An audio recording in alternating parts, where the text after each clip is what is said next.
지금 디모데가 울고 있습니다.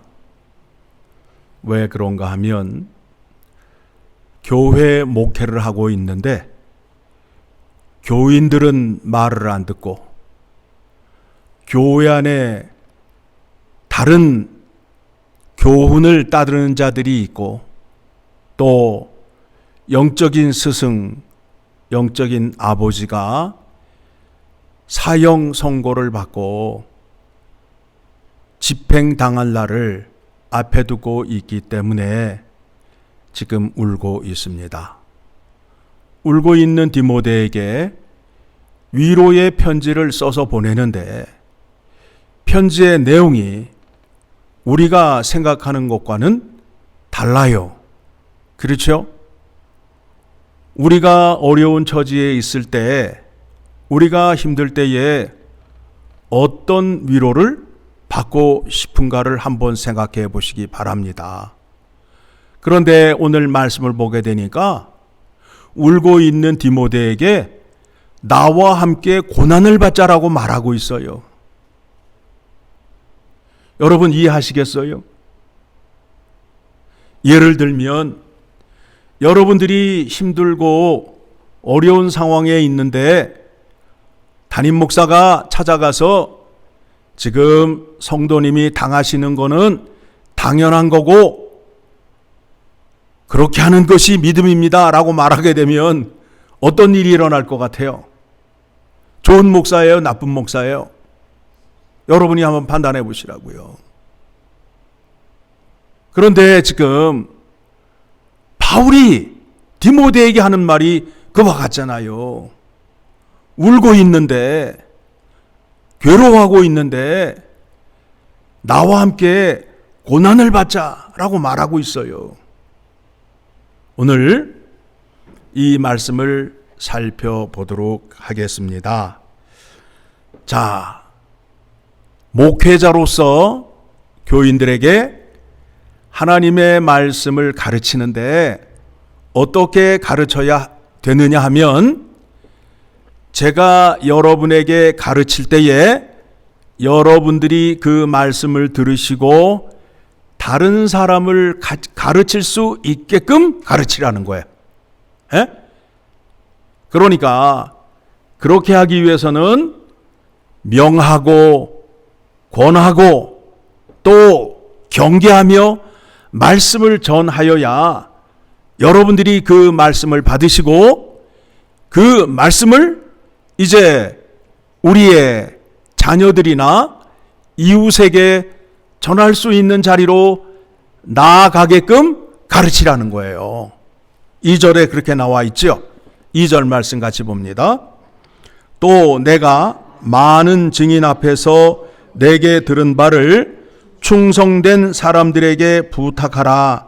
그들이 또 다른 사람들을 가르칠 수 있으리라. 그래서 말씀을 가르칠 때 여러분들에게 부탁을 하래요. 여러분 이거는 꼭 들으셔야 됩니다. 이거는 중요합니다. 이거는 꼭 잡수셔야 됩니다. 라고 부탁을 하잖아요. 그렇죠? 그렇게 해서 그 말씀이 여러분의 것이 되어서 그 말씀을 들고 다른 사람을 가르칠 수 있는 자리로 나아가라고 말씀하고 있어요. 그러면서 3절에 너는 그리스도 예수의 좋은 병사로 나와 함께 고난을 받으라. 그러면서 하는 말이 뭐냐면 병사로 복무하는 자는 자기 생활에 얽매이는 자가 하나도 없나니 이는 병사로 모집한 자를 기쁘게 하려 함이라. 자, 군대를 가게 되면 자기 개인의 영광을 위하여 가요? 아니면 나라를 지키고 나라의 이름을 드높이기 위하여 군대를 가요? 후자지요. 그렇듯이 택함을 받은 자들은 자기의 영광을 드러내기 위함입니까? 아니면 거룩하신 하나님 아버지의 이름을 드러내기 위함입니까? 후자가 되지요. 그게 바로 하나님의 영광이라는 겁니다. 자, 이와 같은 일을 누가 하셨느냐 하면 예수 그리스도께서 하셨어요. 자, 요한복음 17장을 가게 되면 이제 예수님께서 내일이면 십자가에 못 박혀 돌아가셔요. 그 전날 예수님께서 기도를 하시는 거예요. 누구에게? 하늘에 계신 아버지에게 기도를 하시는 거예요. 자, 1절부터 봅니다. 예수께서 이 말씀을 하시고 눈을 들어 이 말씀을 하시고는 14장부터 15장, 16장 그 말씀 설교를 하시고 눈을 들어 하늘을 우러러 이르시되 아버지여 때가 이르렀사오니 아들을 영화롭게 하사 아들로 아버지를 영화롭게 하게 하옵소서. 자, 예수님이 십자가에 죽으면 아버지는 그 아들을 살려야 아버지의 영광을 받으시는 거고, 아들은 아버지의 말씀에 죽기까지 순종함으로 인하여 아버지의 영광을 드러내는 거예요. 이해되시죠? 예, 십자가의 죽음이 바로 그와 같다는 거예요. 그래서 우리가 잘 알고 있는 대로 예수님께서는 아버지의 말씀에 죽기까지 순종하셨다. 그러므로 인하여 누구의 영광을 드러냈어요? 아버지의 영광을 드러냈어요. 그러면 순종하셔서 죽으신 예수 그리스도를 어떻게 해야 돼요? 살려야 될 거 아니에요. 살려야 누구의 영광이 나타난다고요? 아버지의 영광이 나타난다는 거예요. 그렇게 지금 기도를 하는 거예요. 근데 이게 이미 창세 전에 성삼위 하나님이 이렇게 언약을 맺으셨어요. 자, 2절 같이 읽습니다. 아버지께서 아들에게 주신 모든 사람에게 영생을 주게 하시려고 만민을 다스리는 권세를 아들에게 주셨음이로소이다. 하나님이 이 땅에 왜 오셨다고요? 하나님이 세상을 이처럼 사랑하사 독생자를 주셨으니 이는 그를 믿는 자마다 멸망하지 않고 영생을 얻게 하려 함이라. 그렇죠? 예. 자, 그런 다음에 3절에 가서 영생은 곧 유일하신 참 하나님과 그가 보내신 자 예수 그리스도를 아는 것이니이다. 그러니까 영생의 기쁨은 구원받았으니 나 혼자 즐겁게 재미있게 살자가 아니라 영생의 기쁨은 누구를 아는 재미로 살아가는 거라고요? 하나님과 그의 사랑하는 자 예수 그리스도를 아는 재미로 살아가는 거예요. 그래서 우리를 어디로 불러 모았어요? 교회로 불러 모아서 교회에서 누구를 가르쳐요? 하나님과 예수 그리스도를 가르치잖아요. 교회에서 철학자를 가르치고 철학자의 이름을 드러내면 되겠어요? 안 되겠어요? 안 되지요. 왜 그런가 하면 영생의 기쁨이 이와 같기 때문에 그렇다는 겁니다. 자, 그러면서 4절에 가서 아버지께서 내게 하라고 주신 일을 내가 이루어 아버지를 세상에서 영화롭게 하였사오니. 자, 아버지가 아들에게 뭘 하라고 주었다고요? 저 세상에 가서 누구의 이름을 알리라고? 하나님 아버지의 이름을 알리라고. 자, 이 문제에 있어서 이 문제 우리가 몇 주 전에 설교 가운데에 예수님이 40일 주야로 기도하시고 광야에서 나오실 때에 누가 나와서 시험을 해요? 마귀가. 그 시험을 할 때에 시험의 조건이 뭐였어요? 네가 하나님의 아들이거든. 그러니까 아버지의 영광을 올리지 말고 아버지의 이름을 드러내지 말고 네 영광을 드러내라 하면서 누가 시험을 한 거예요? 마귀가. 그러니까 예수님께서 뭐라 대답하셨어요? 사람이 떡으로만 사는 것이 아니라 하나님의 말씀으로도 살아야 한다. 자, 그러면 지금 사도 바울이나 디모데나 우리에게 맡겨준 것이 무엇이냐 하면 세상에 나아가서 누구의 이름을 알리는 자가 된 거예요? 하나님의 이름을 알리는 자가 된 거예요. 그런데 그 십자가의 복음을 전하는 데 있어서 고난이 따른다는 거예요. 왜 고난이 따르냐 하면 세상은 하나님을 좋아해요? 싫어해요? 세상은 하나님을 싫어한다고요. 세상은 하나님의 일을 거부하는데요.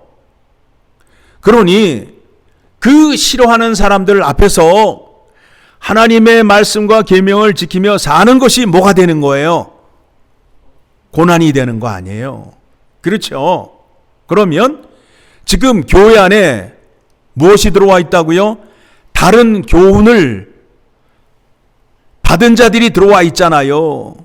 거기에서 바른 교훈을 전하니 다른 교훈을 받은 자들이 아멘으로 받아들이겠어요? 디모데를 공격하겠어요? 공격하지요. 당연하지요.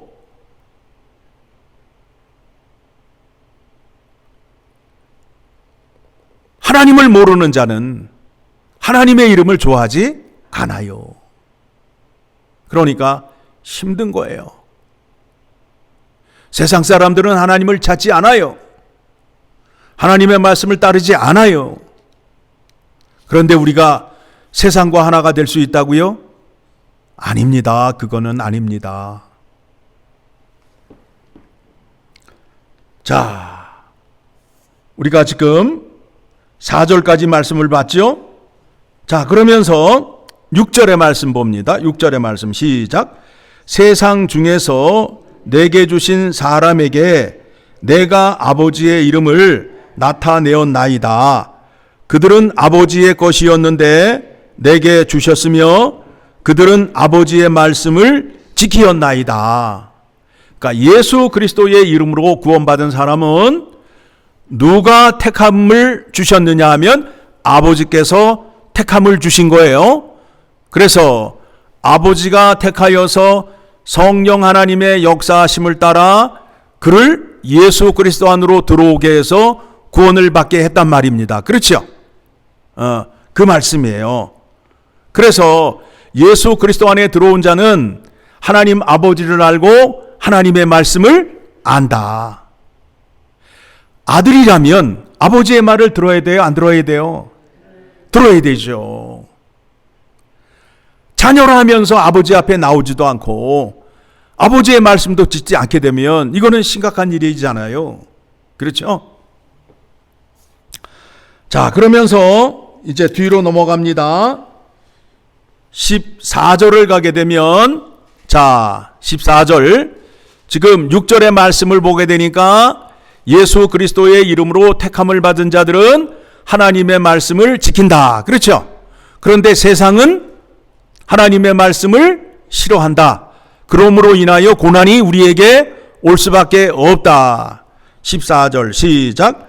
내가 아버지의 말씀을 그들에게 주었사오매 세상이 그들을 미워하였사오니 이는 내가 세상에 속하지 아니한 같이 그들도 세상에 속하지 아니함으로 인함이니이다. 여러분, 믿으면서 세상과 함께 친하게 지내게 되면 고난이 있나요? 없나요? 없어요. 없어요. 아니, 세상과 같은 편인데 세상이 우리 아군인데 그 사람에게 고난을 주겠어요? 아니지요. 그렇죠? 예.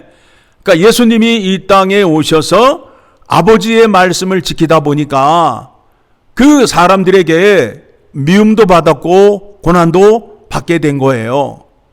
내가 세상에 속하지 아니함 같이 그들도 세상에 속하지 않게 하기 위하여 그들에게 무엇을 주었다고요? 하나님의 말씀을 주었다는 거 아니에요. 14절에 뭐라고 나와 있어요? 내가 아버지의 말씀을 그들에게 주었사오매. 자, 15절 시작.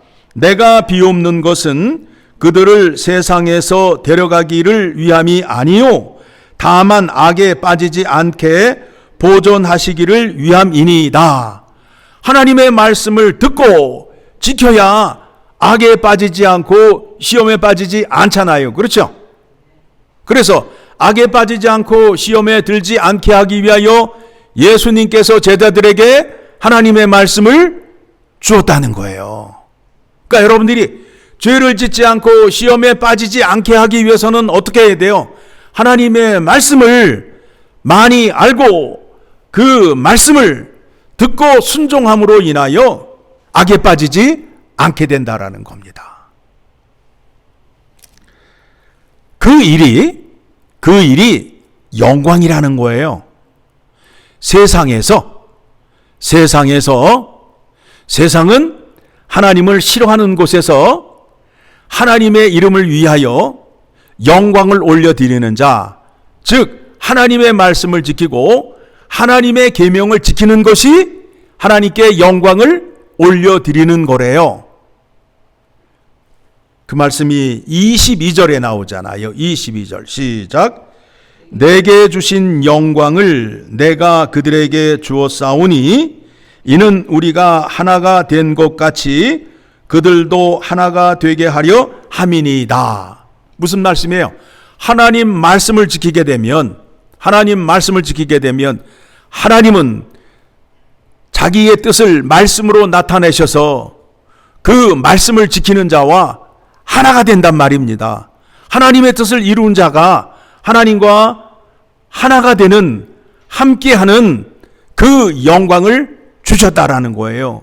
그러니 여러분, 하나님께 영광을 올려드리고 하나님과 하나가 되기 위해서는 무엇을 많이 알아야 돼요?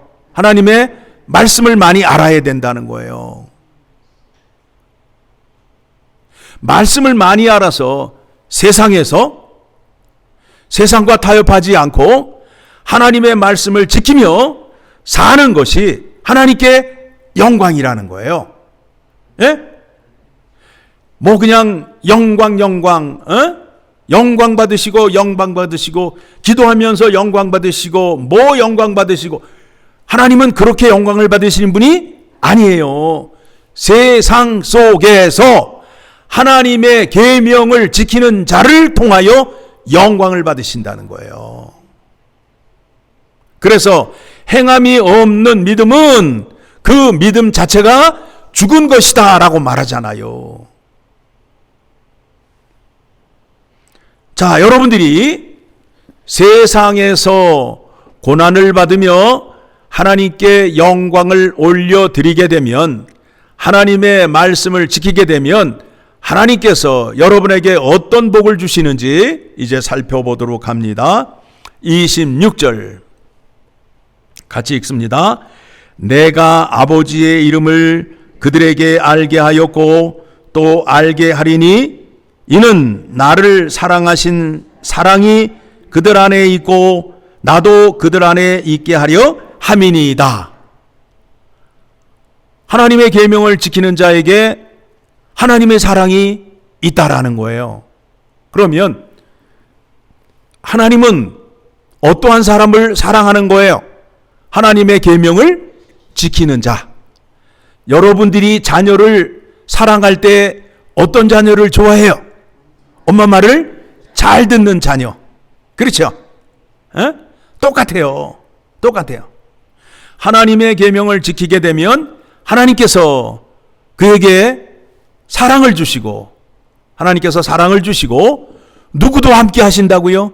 예수 그리스도가 함께 하신다는 뜻은 무엇이냐 하면, 예수님은 하나님의 말씀을 완전히 퍼펙트하게 지켰잖아요.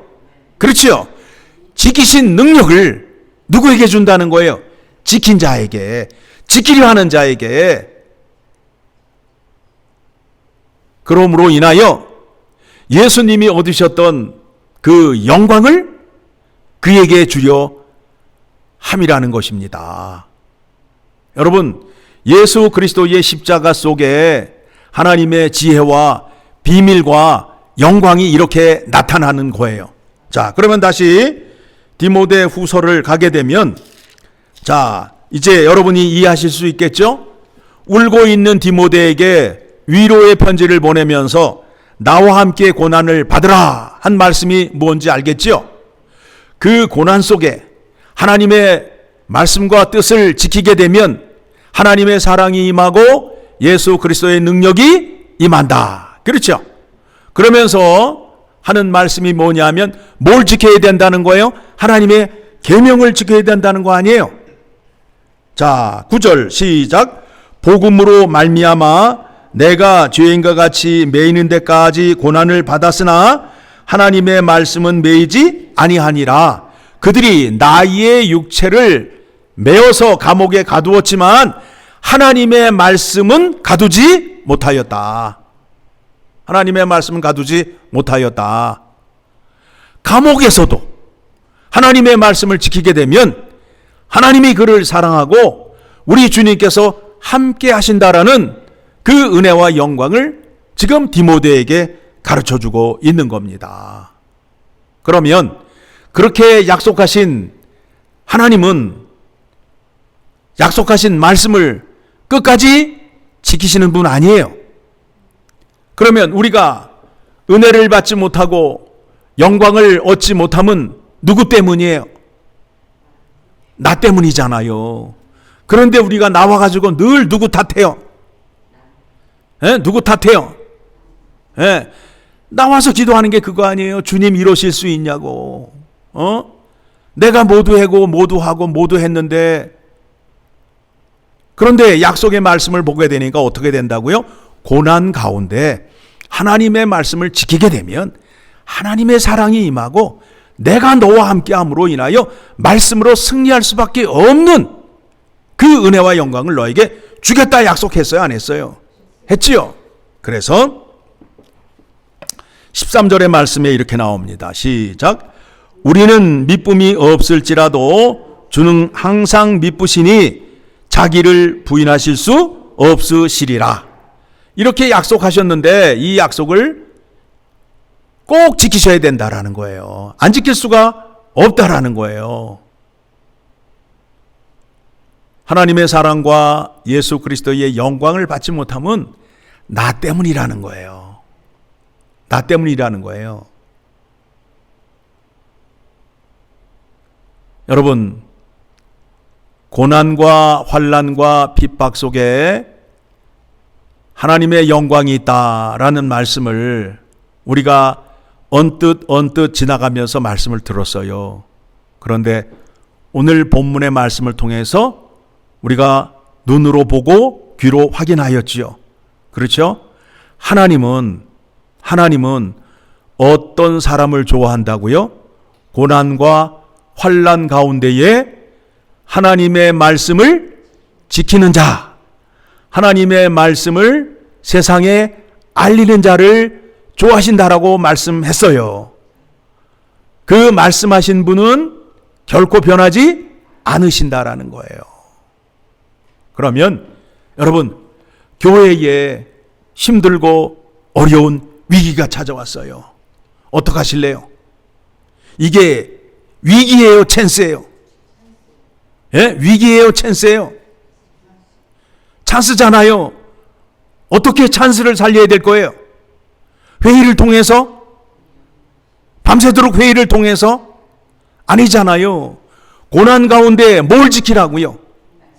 하나님의 말씀을 지키면 하나님의 사랑이 임하고 예수 그리스도의 십자가의 영광이 임함으로 인하여 승리할 수밖에 없다라는 거 아니에요.